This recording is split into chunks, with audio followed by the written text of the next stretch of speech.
Um, so, hi Daksha, hi Rita, and hello everyone else here, and thank you Lakshmi for that introduction.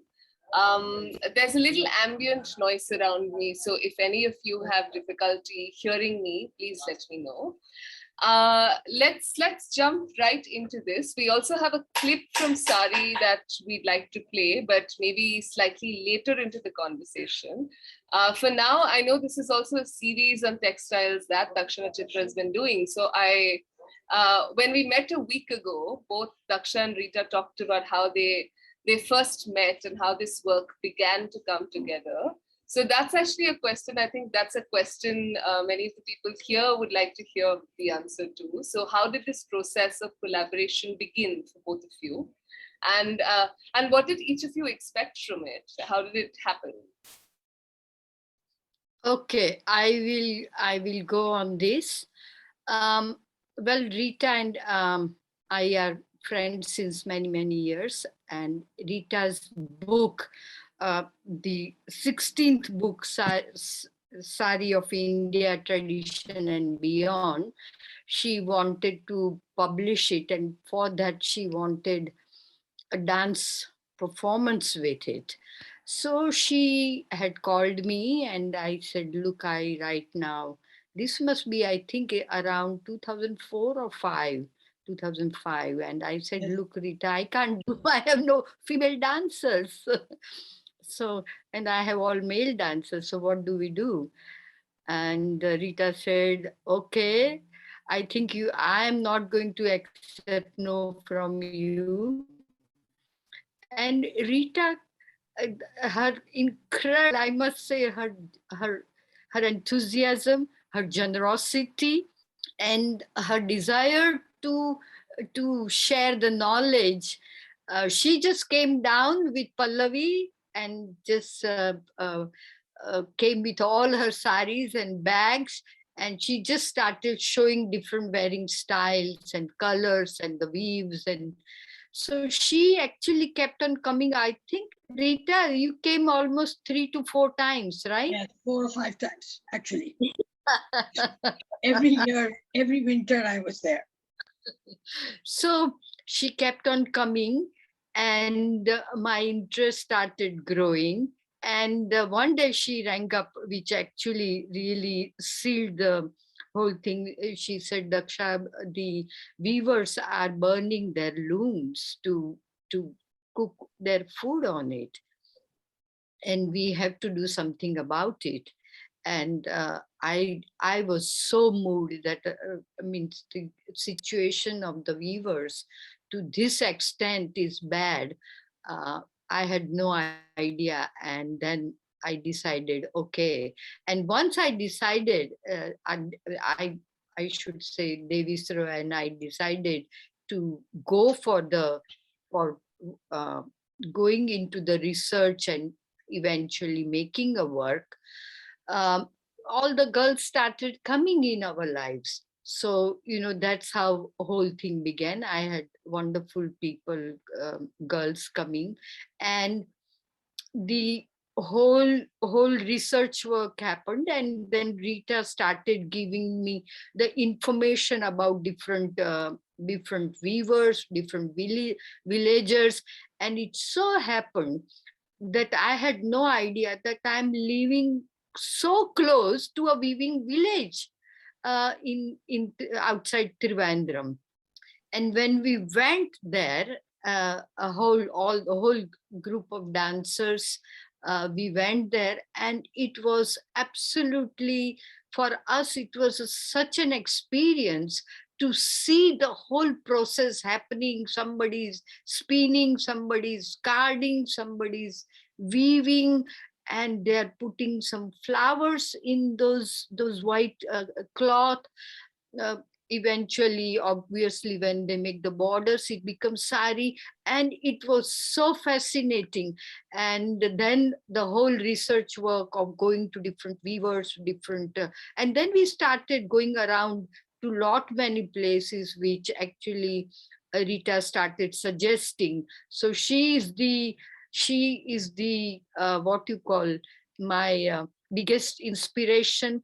and resource person, and her book became our Bible. And still for me, it is one of the most incredibly fascinating book I have come across. Thank you, Rita.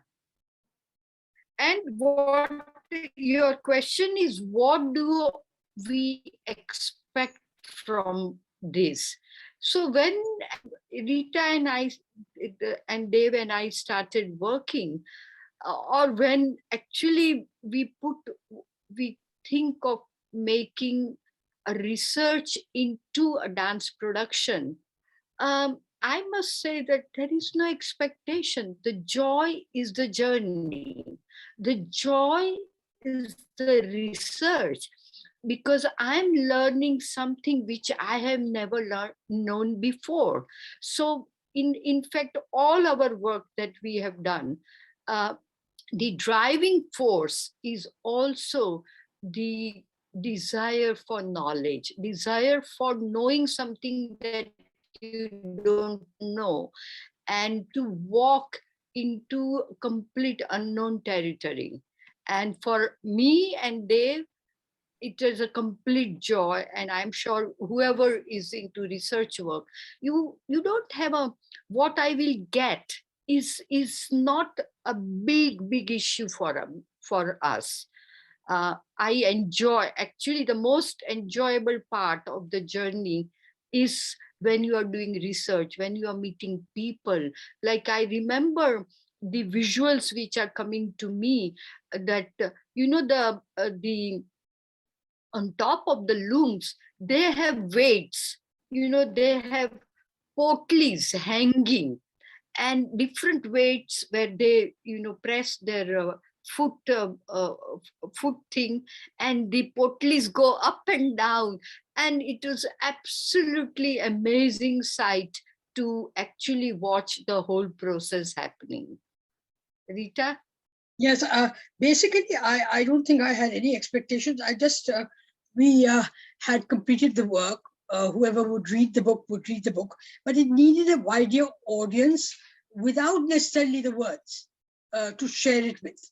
And the persuasion was just the initial hesitancy that this could be translated into a work of dance, and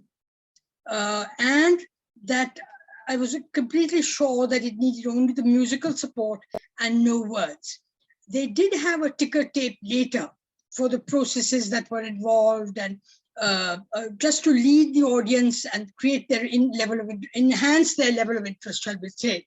But basically, it was a silent experience except for the music, which was supported by a live orchestra initially, and we did have the option of recorded music later, because they had I think a 10-member orchestra, and wasn't possible with 7 or 8 dancers on stage to carry another 8 or 10 members in the orchestra.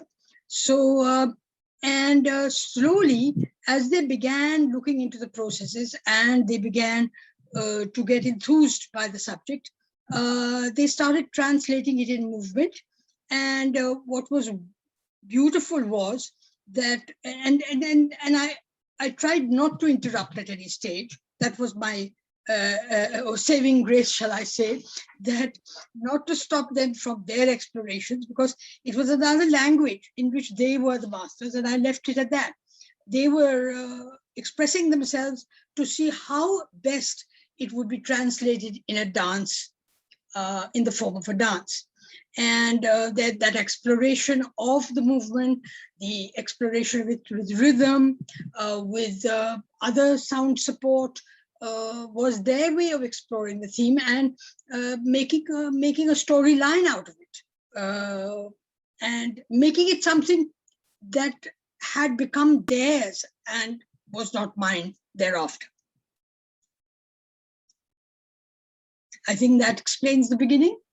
Yes, but my next question is also actually to you. I wanted you to talk us through your work at the Sari School. You've done workshops, you've done books. Maybe you could tell us a little more about the book that that fed this project, that started this project? Oh, well, that started in 1984, after the first Vishwakarma exhibition had taken place at the College of Art in UK as part of the Festival of India, the first Festival of India in London.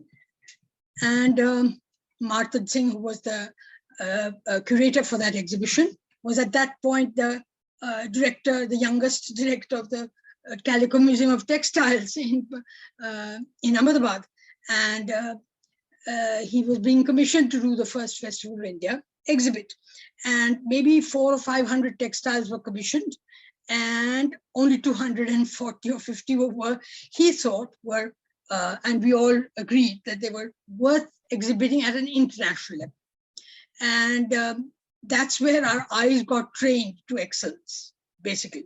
So I lived in Ahmedabad for about 3 months at the Calico Museum guest house, and had brought in the weavers, the exceptional weavers that I had sat with in, say, in Patan or in Orissa, Bhubaneswar for single e-carts, or for clamp resist tying in Ahmedabad itself, for Matano Pachedi in Ahmedabad itself, Kanchipuram, and so on. And I brought all this material back to Ahmedabad, and we actually sat there to make the book. And that was an eye-opening experience, because the textiles that were commissioned were actually museum level. But what came out of it was eliminating about half of them, more than half of them were thrown out. And the exhibited ones were the ones that qualified. From that, Martin Singh thought that we should have we should pursue the sari, because it was going to stay for 50 at least, if not 100 years, and we should build on that. So at first he thought of it as only as married saris. But when we went on our first travels in Madhya Pradesh, we found saris in small places. And actually, he had mentioned only Chanderi and Maheshwar. But 1,000 kilometers away from Chanderi and Maheshwar, there were wedding saris and marriage saris that didn't have anything to do with Chanderi and Maheshwar, which became very apparent to us. So we said, well, the scope of this research will take what he thought would finish in a year, took about 12 years. And those travels in 15 states took us about 12 years, excluding the writing, which took another 12 years. So it's a really large chunk of my life. But it was an enjoyable experience, because it was like Bharat Darshan through textiles. You can do that through whatever you want, but as Daksha has done through dance. So she, the whole question was how to put this very simply through a dance form. And so we went on to saris, and saris taught us about minor traditions which fed the bigger traditions. The major traditions of Chanderi and Maheshwar were only a build-up, but there were saris, say 50 kilometers or 100 kilometers away, still from these two big centers in Madhya Pradesh, that were quite independent. They were not. They may have taken something of that of the design sense and the motif, but they didn't. They were entirely independent. So it's a little bit like language or dance or gesture, which changes a little bit. So there is a what would I say? There is a thread that binds us all in different parts of the country, but there's a part that is significantly characteristic of a region, and that became an exploration in itself. And that's how the Saris of India became a 12 or 13-year project. And one thing led to another. And weavers, of course, said, what is the use of a book to us, Ma, if we can't get the food which we need on an everyday basis? So we got into commissioning saris, and largely from memory, though they were drawn on our notebooks in which we took notes, and sometimes brought out a torn fragment from Kantha bed sheet, which they had sewn into their bed sheet, or took out a grandmother's sari, which they had used for some other formal occasion. And these were leads. But often enough, it was in the blind. So what came to us back after it was commissioned, so we could, these were sometimes successful and sometimes unsuccessful, what shall I say, chances that we had taken. And from that became the Saris of India volumes.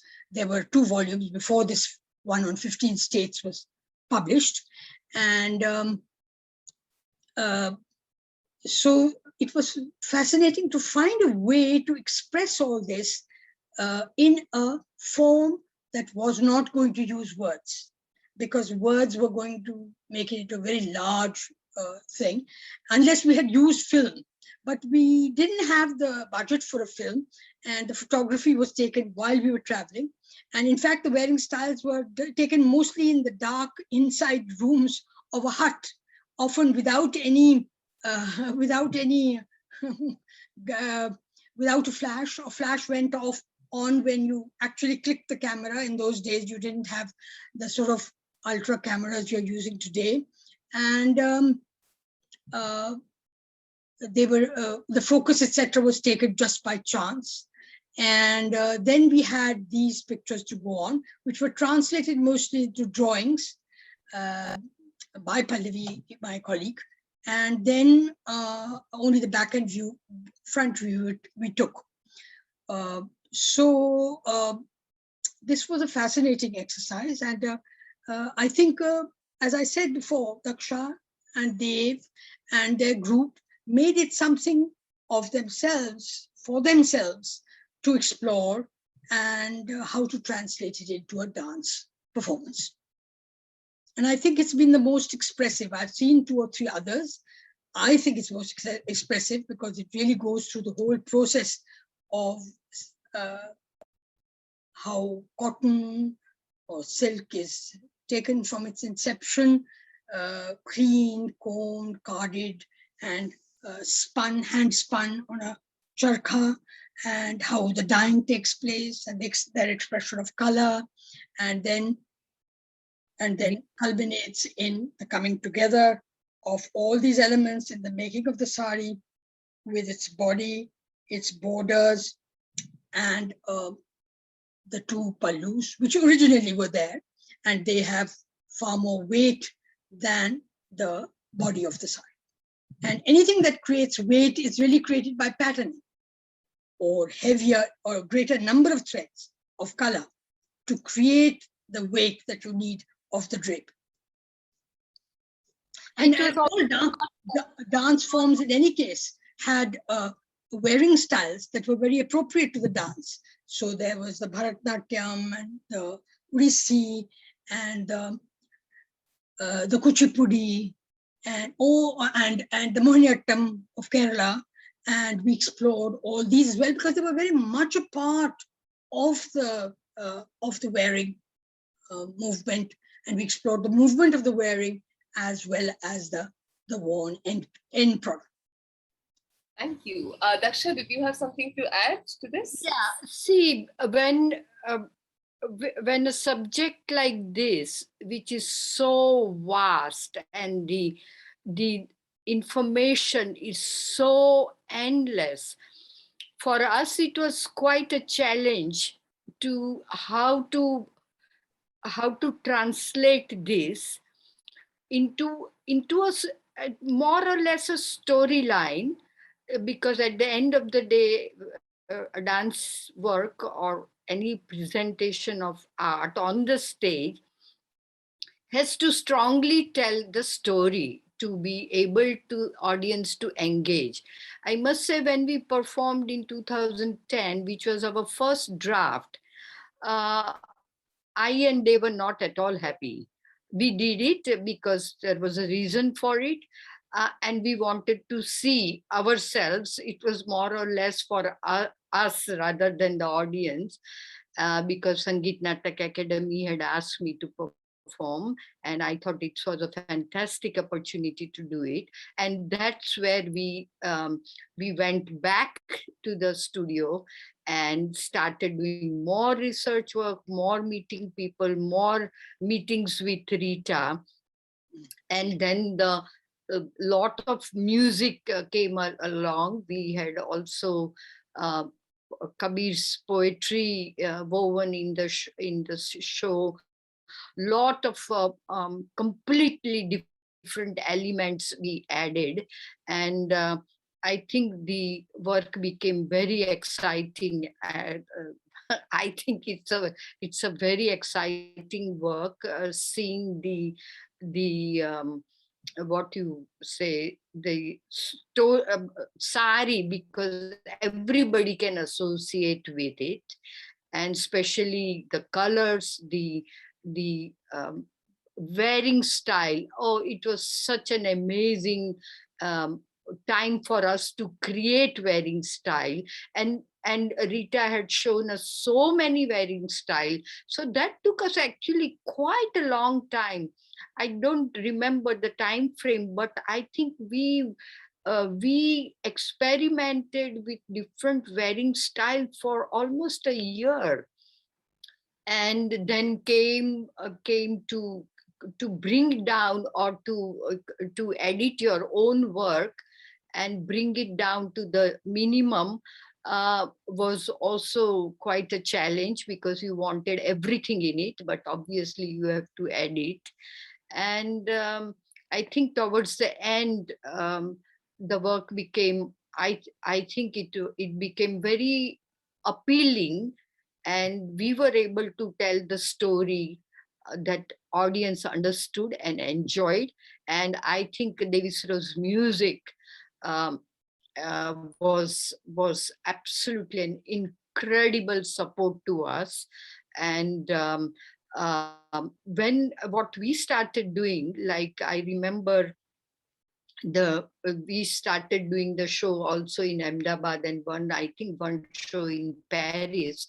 We started the show from the foyer, the whole Kabir talking about the cloth began from the foyer, going into this complete audience.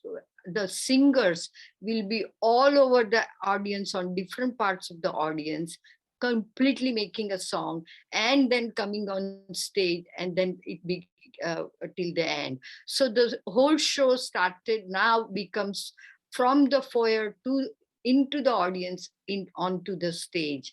So it's very exciting for us that the work became like that, and tremendous the time complete support from regarding any information that we required. I remember ringing her and getting more information, especially like different borders. How do you do the different borders, and how the weaver's hands were the measurement for saris, which was quite unique in India, that they don't use foot rulers. Their hand is the measurement. And for me, that was such a revelation. Like there was 4-5 images which completely changed the way I looked at the dance in the show. And another question that Ranjana has about rhythm, correct? Yes, maybe I will come to that in a bit. Since you were speaking about the styles of wearing the sari as well, I thought this would be a good moment to jump in and show the clip, because the clip we were planning to use from the piece looks at exactly that moment. I'm just going to play the clip, Okay. and just to say that this came to us from Serendipity Arts Festival, so thank you to them. They shared a clip of a performance of Sari from 2017. Here we go. It's just about, I think it's about 5 minutes, 4 to 5 minutes in all.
I'm just going to forward the clip a little bit to talk about, to just touch on another part that I was hoping we would have Daksha talk about.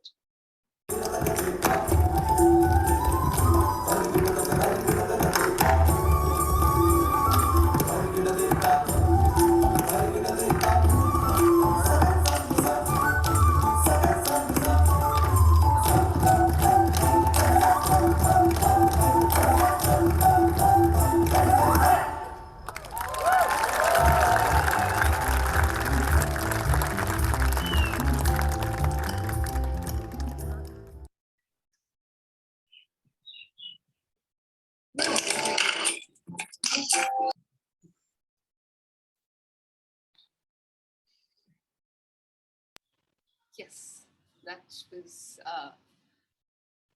what I wanted to share. And maybe with that, we could, I'm sure the clip that we just saw will also maybe fuel a lot of questions that follow in the discussion. But with that, maybe we could go to the next question. I was Um, and we in this, I mean, in this short clip that we've seen different textures of working with. You source from Kathak, you source from Chhau, from Kalari, from Malkham, and each of these forms has very different qualities, because Kathak is so grounded; it has this constant relationship to gravity. And Sari also has many aerial elements that we haven't seen in this clip, but that appear in other sections of the production. So how do you play? And aerial work has also been a big part of your artistic practice. It's occurred in other works, in works like Sarpagati, for instance. So how do you play with these two different energies in your work, and the aerial and the grounded? See, for me, I don't distinguish that, oh, now this is aerial, this is ground. So whatever is required according to the concept or the subject that we are working, I always have a vision for the movement to fly in the air. Like the inspiration for Sari, when we saw the looms and the way these potlis were, hanging from top of the loom, and just the play of those potlis were so fascinating. So for me to visualize that the cloth flying in the air, and like the sequence that you see, a male and a female, it's like a marriage of the cloth in the air. And what a celebration when you see anything flying. It has a kind of very a different feeling in your head. And at the same time, ground, like when you are watching with the body rhythm, body becomes a percussion. I'm a Kathak dancer, and Davis Rowe is a very eclectically trained musician and a composer whose background is Western classical music, piano. Then he learned bansuri and pakhavaj and vocal drupad. So with all these incredible different backgrounds, and my son is a percussionist. So for me, as a Kathak dancer, rhythm is part of our training. And I must say that I'm very good at rhythm. So is Davis Rowe, so is Tao. So for us, it's absolutely what you call joy. If you see, when we are creating rhythmic work in our studio, not just studio, entire time, like our best creations sometimes happen in the kitchen while we are all cooking together. So that's where so many things have happened in terms of rhythm, because and I think rhythm is something also like this, for me, was so important, because when you see the weavers weaving, the sound of the bobbin just going up and down, and when they bring their paddle in, this whole sound cut, cut, cut, cut. And so for me, the body rhythm, the sound of the bobbin, which is also part of our weaving section, is completely the original sound of the weavers. And on that sound, we made the whole section. So for me to bring rhythm, body rhythm, which is so much part of, I think, sari making. And the end of the show is the complete celebration of sari. Like sari is the most unique cloth, which is always dancing, whether it's on the body or whether it's in stillness. And for me, sari just represents both movement and stillness and sound and the body rhythm and the sky and being in the air. So all those different, I would say, all different rasa, the Navarasa, are completely completely what you call woven in a sari. When a weaver makes a sari, there's so much skill, there's so many elements, all the 5 elements: water, earth, fire, everything, all 5 elements are included. And for us, when we are making the work, for us, navarasa and the all elements, and how we can put things together in a most what you call, in such a small capsule of time, but trying to capture everything that we could find that is actually telling the story.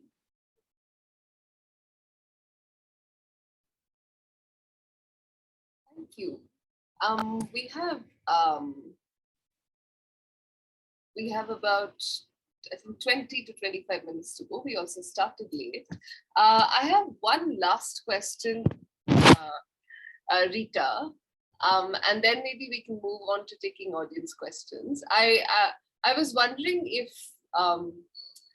you spoke about how you got to the point of engaging with Daksha and working together on this.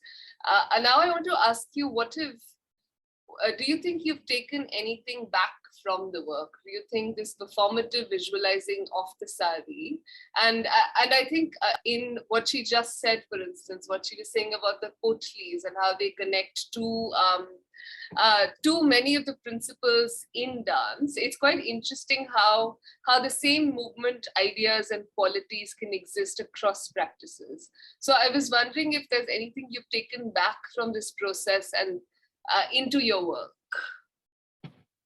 Basically, I think it's a for me, it's a way of creating through movement the entire storyline, and that, I think, is the poetic substance of what we were exploring in any case.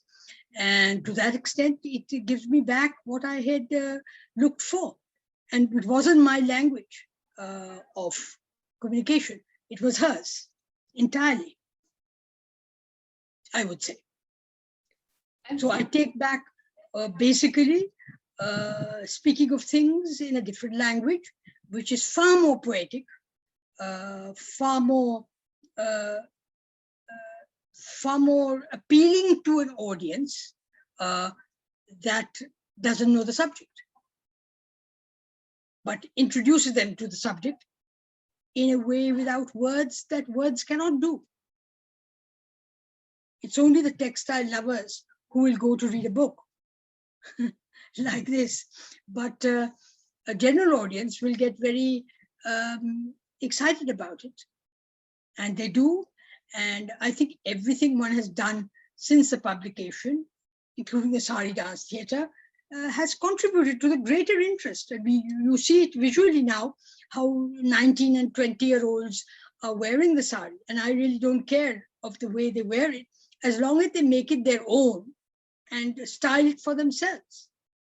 Every age group, can do that. That's the fundamental difference between a sari and another garment. And you can continue to explore it. You can continue to express yourself with it and through it. And that was the initial idea of sharing the whole research in such a way that it creates an interest again among young people, people who've given up wearing saris and gone for jeans, maybe for functional purposes, but at least for formal occasions when they want to impress people, they do wear the sari. That I think it is definitely done in the last 10 years. Thank you. That explains a wide range of things that you've taken back from the production and things that you've seen shifting around you. Yes. With that, audience questions or anything you might just like to say. It may not be a question, it may just be a comment. You can type your questions out or unmute yourselves and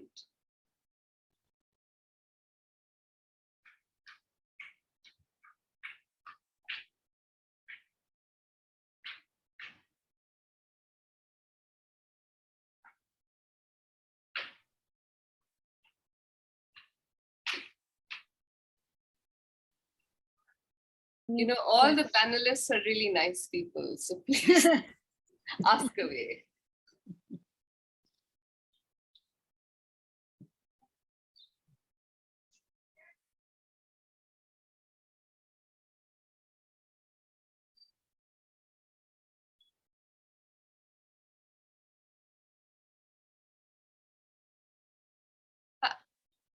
We have a question. Kavya asks, what are the similarities that you saw across different states and different weaves? There is a, as I told you earlier, there is a design sensibility that is sort of connects every part of India to another. But there are specific regional characteristics that are expressed within a region which are not in another area. So that, I think, that specificity and the commonality is what this whole wide world of material culture, and especially weaving, is made of. The continuity of design sensibility, for instance, the ruitu, the cotton flower, can be anything from a 4-petal flower to a 16, 18, 20, 24 petal thing when it comes to the Rudraksh of Tamil Nadu. You know, it's the same cotton flower that has created the impetus for that, which was a little 4-petaled or 6-petal flower in some other region, which becomes the very complex Rudraksh, but it's still a floral entity. It's not really a Rudraksh in that sense, literally, but it's a common floral motif, which is continuous. But you won't find the Rudraksh in that very form as you find in Tamil Nadu, in Karnataka,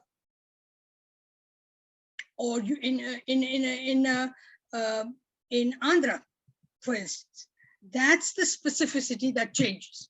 The way it is expressed, the form that is given to it is totally different. Of course, a different name also. So that's the specificity of that region. But design seems to belong to a region rather than any community. We thought there would be very different expressions for differences of faith, or differences of community, or differences of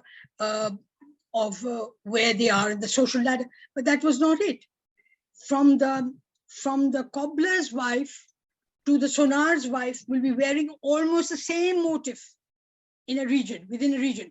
Only the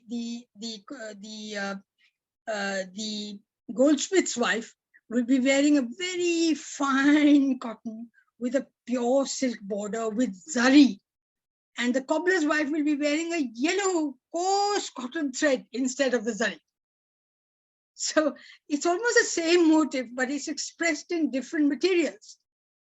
Very expensive and very ornate for the one who is wealthier, and very basic for the one who has less wherewithal. Yeah.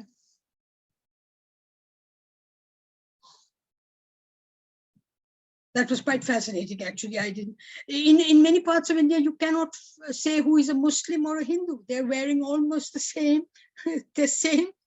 sari in the same way, except when you ask their name, you don't recognize the difference of their,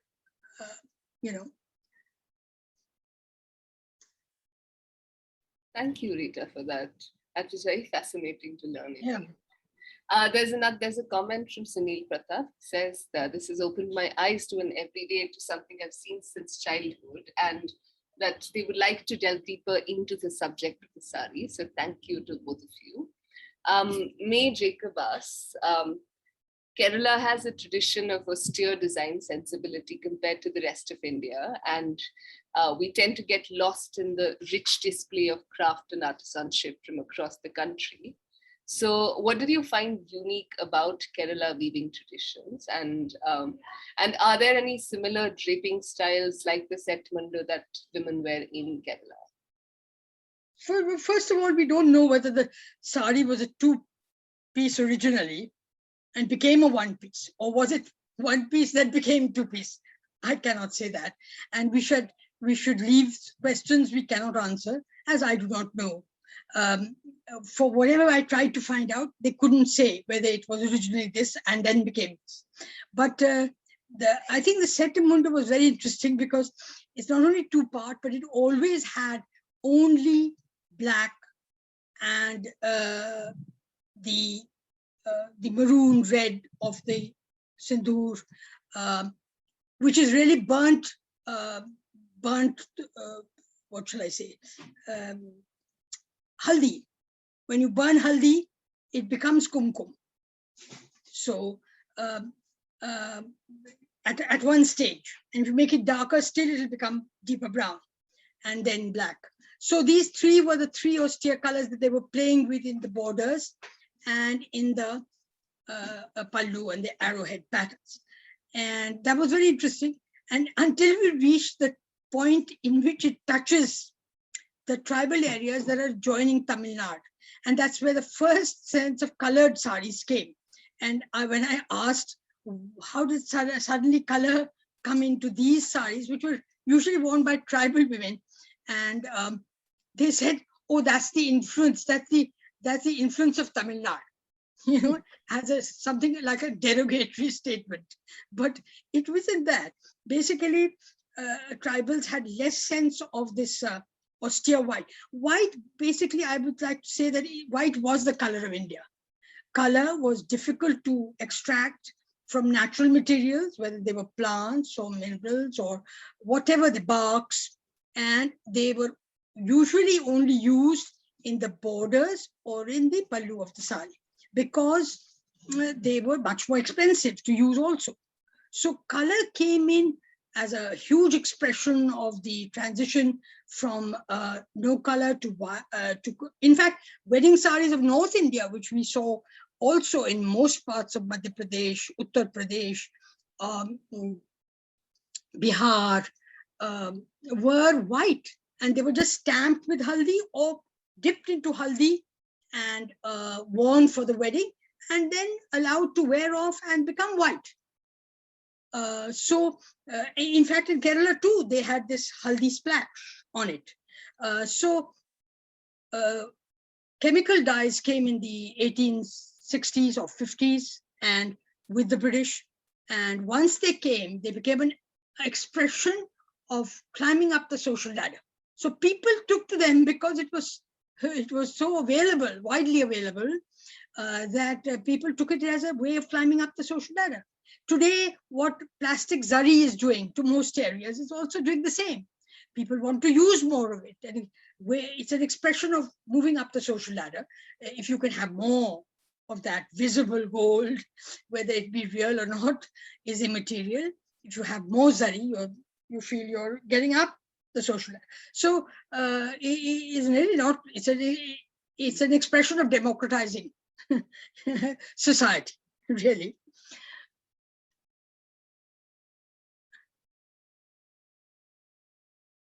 Sorry, there are lots of questions that have come in. I will go to Lakshmi's question and then to Ekta's, and then we hear from Srinidhi. First, Lakshmi.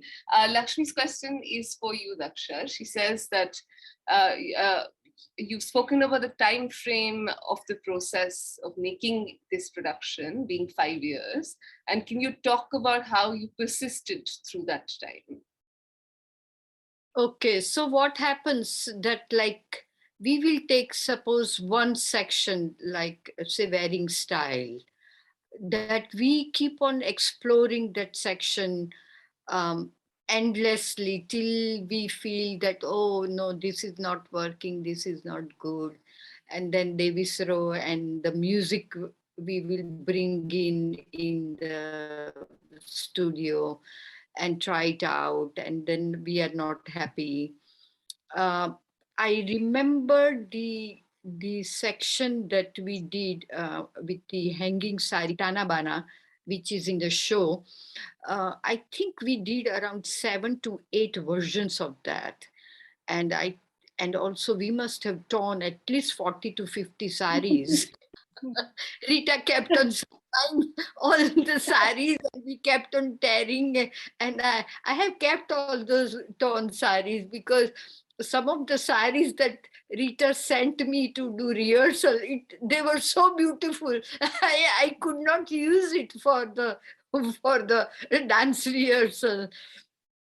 But like that, it kept on going. Like the wearing style took long time, TaanBaan took long time, weaving took long time. I don't know, I must have done variations, so many versions of each section.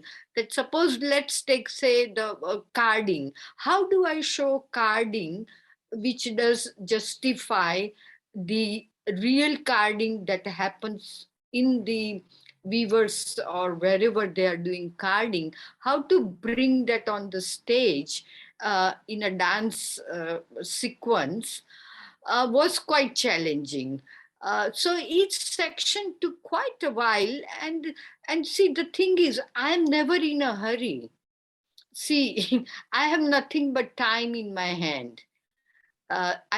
We produce our own work, we take our own time, we live in a completely in ashram style of life where there is no pressure on me. I don't produce a work because I have to do something to prove that I'm doing something. I do because I want to do it. And so there is also no time limit for me. I'm not counting, now 1 year I have spent in doing this, I must hurry up and put it together. So that was not a, a way we think. And Devisra also takes long his time to make music because we have musicians are available to us all the time. We have a whole group of musicians, live musicians that we work, 6 singers, and my son is a percussionist. And we have incredible luck to have Samir Rao on flute, Manish Pingle on Mohan Veena.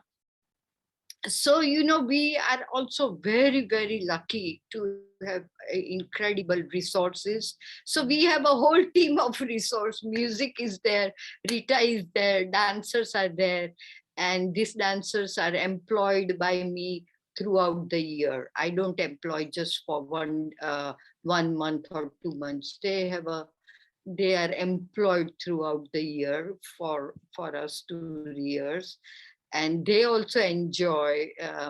They are not in a hurry. I am not in a hurry. Devisra is not in a hurry. Rita is not in a hurry, and most likely I don't have a show anyhow. So many times we work and work and work, and it's the journey that we have taken it on us. Nobody has asked me to do this way, but that's the way we have worked all our lives. In fact, 30 years in Kerala, that's the way we have worked. Actually, Ekta's question tags right into that because she says, thank you for sharing the incredible stories of meeting the weavers themselves and of the process. Will the production travel internationally in the near future?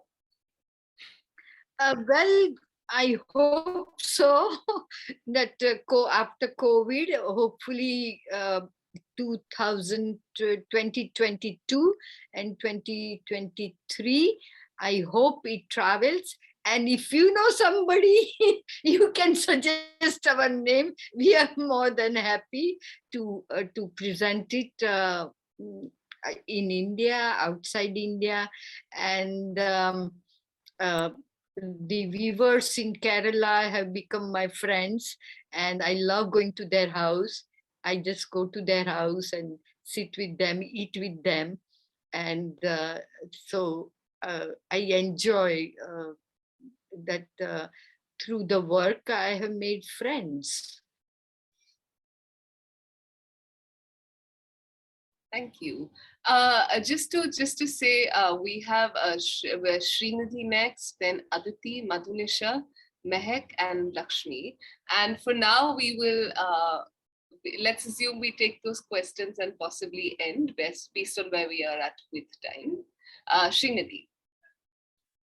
So hi, and it was very nice to be a part of this session.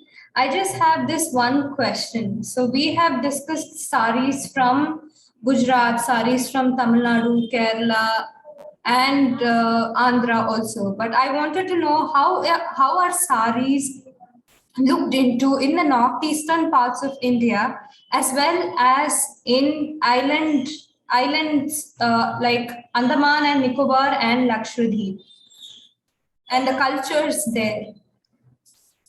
We didn't do the Northeast, the 7 states of the Northeast, largely because I didn't want translators.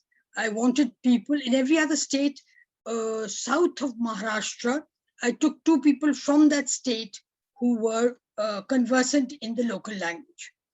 But when I touched the Northeast, beyond Bengal, Bengalis, of course, you have to enter with Bengali. So I had 2 Bengalis there. But the difficulty, and if you've grown up on seeing too many Satyajit Ray films without subtitles, you will learn your Bengali anyway. But Northeast, the tricky part was that Assam alone, I needed 40 languages. And I couldn't find people who were able to access. So each group, each community, the Bodos, each one I needed a different language capability. And we couldn't find how we would overcome this bridge. And otherwise, through translation, you get a very formal answer. You can't really converse with people. And you wait for the translator, that takes twice the amount of time. And also you get a very formal answer. You don't get the intimate details of what they're trying to say. So that was a difficulty. And in any case, it's a 2-piece area, at least in Assam. And there are various versions, short or long, of that in Nagaland and Meghalaya and Tripura and Manipur and so on. But basically the language capability of so many language groups within each state, that was an insurmountable task. We didn't do Punjab, Haryana, and Rajasthan, because Rajasthan is really overdone by NIDians. And I thought, and it's in any case a non-sari producing area. Whatever saris are being produced now is all post-independence, whether it's Leheria or it's printed saris or all that. They were originally ghagra, choli, and just like Gujarat. But interesting thing about Gujarat is that all the trading communities, whether they were Parsis or Patels or the other communities who were all trading communities, always wore saris. So that means they were used to traveling out of that state. And they wore saris. So they had a certain captive. Otherwise, Patola wouldn't have happened. They didn't make so many odhnis in Patola, but Gharcholus were woven in Tamil Nadu and sent here for Bandhani. And Bandhani is a big thing that's grown because of the availability of water in Kutch, which originally was not there. It was a very small scale operation. So Northeast, Punjab, Haryana, and J&K. What is interesting to know about Punjab and Haryana, they were never sari producing states.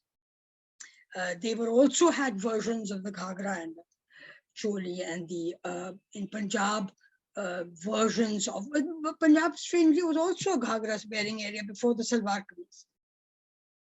And J&K we would have done, but J&K has grown as a sari producing area of woolen saris, pashmina saris particularly, which they were doing pre-independence only for the royalties of the Himalayan region. So Pithoragarh and these areas that were part of the Himalayan continuity. but they were doing Pashmina saris. And this has grown immensely in the last 10 years of the insurgency. So there are many more saris, Pashmina saris being woven today, not embroidered, woven today than in the whole history of Kashmir. So that's an interesting phenomena, but I had not looked at that when the research was being done in the 80s and 90s. It happened as a phenomena much later, because people had the facility of staying within Kashmir, those who had, and they worked much more because the demand was much more.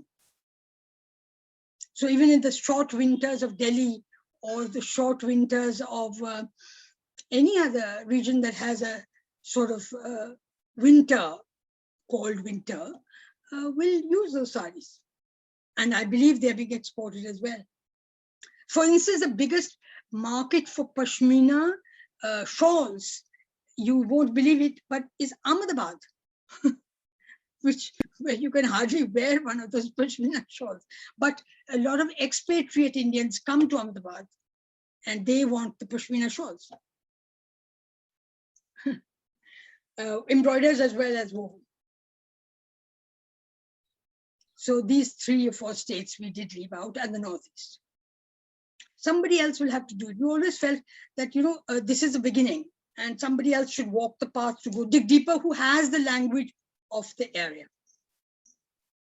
Basically, it was to create the interest. In fact, we had the first 2 volumes have a volume per state. Bihar and Bengal got published separately as a book, and Madhya Pradesh got a separate book. But the publishing market had also become so, what shall I say, international, that they wanted a consolidated book rather than all these detailed books. So they didn't want us to produce more detailed books. Thank you. Thank you. I actually want to take continue that into the next question by Aditi Murthy, who is a textile design student and wants to know, how does one determine what is traditional? She says that many traditions are influenced by so many factors, different places and cultures. And the example she gives is that silk in Kanchipuram, she's heard that it was very recently brought to the place in a comparative history of time, as Kanchipuram was originally a cotton weaving center. So she'd love to hear your thoughts about this. Well, basically, I think it's a rise of Karnataka as a silk wearing region. Introduced initially, I think, by Tipu Sultan, and then furthered by the British. This was started by them in North India as well, in Uttar Pradesh. But Tasar went on to Uttar Pradesh, but died out as the British receded, because it means another, a new generation, maintaining production, maintaining markets, in fact, I always say the traders are the people you have to thank for silk going from Murshidabad all the way to Maharashtra. It's the trader who took it. Or Tasar from Bhandara going all the way to Tamil Nadu, because who would have made it available? Only the traders. So when these trades declined, that too declined. And what did you specifically want to know? I think she specifically asked about Kanchipuram being Kanchipuram. So yes. Kanchipuram is the growth of silk in adjoining Tamil Nadu, adjoining Karnataka, and Kanchipuram has the access to this silk. And I think it is a way of changing society, as I've spoken in the context earlier, opting for silk as a way of, what shall I say, a textile of higher value.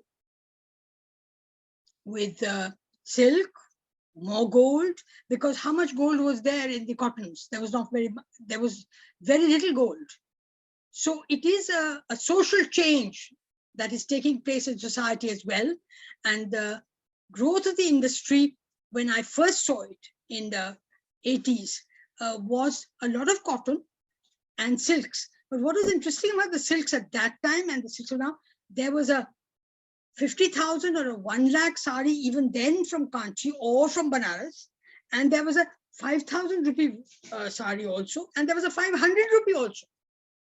So with much less patterning, much less gold, the quality of the gold, and Kanchipuram had the advantage of having a zari producing unit just on the doorsteps of Kanchipuram.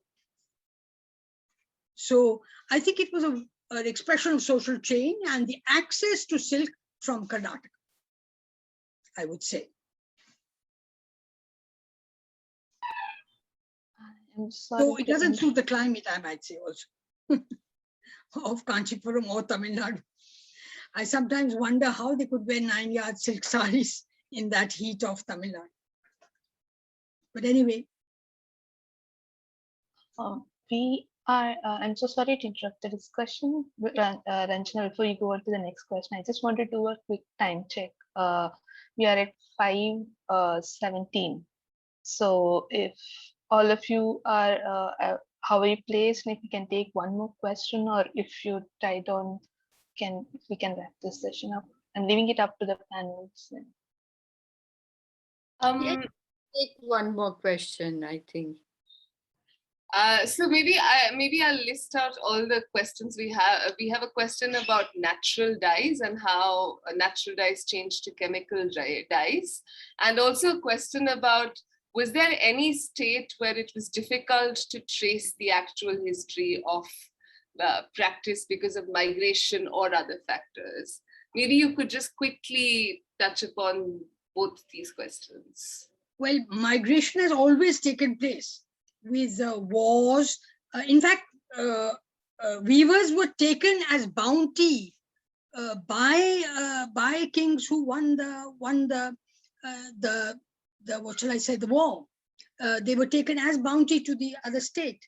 And in fact, I don't know how the weavers of Gujarat, there's so many Gujarati people in Tamil Nadu, huge communities of Tamil Nadu weavers from Gujarat, or so they must have been resettled by, or the fact that weavers from Persia were brought to Banaras, or in the Karkhanas of Banaras, or Ahilya Bai's attempts to bring in weavers and build up Maheshwar. And any center that developed a skill of weaving developed it because of the bringing in of new weaving skills from other areas brought in by weavers themselves. Yeah. Thank you. With that, we must bring this very exciting discussion to a conclusion. So thank you, Rita. Thank you, Daksha. And thank you, everyone, for attending. And Lakshmi, if there's anything you need to tell us to end with. Yes. Yeah, and thank you so much, Daksha, Rita, and Ranjana for making time and taking us through such a lovely journey. It was an hour just flew by and we have no idea how it went. And thank you so much. So we are doing this as a part of our series, and we are having talks on how do you look at sustainability, and a couple of talks on revival, and we are having an offline panel at Daksha Chitra on October 16th. So I will be, we have all the email IDs. So we'll be shooting out emails for those of you who subscribe to us to get more updates. And I also have a small request. We have a feedback forms, and we request you to fill in your thoughts, your comments, your suggestions, any difficulties you face, good, bad, ugly, anything, or any kind of sessions that you want us to do. We are open. So I'm just going to quickly put that in, and so I'll also be sending that as an email. So. And once again, from Daksha Chitra, we are so thankful that all of you made your time, joined us in this evening, and it's also Gandhi Jayanti. So, so it's a national holiday. Thank you for spending it with us. And on that note, thank you. Thank you. Keep us informed about your program. Lakshmi, Rita, thank you.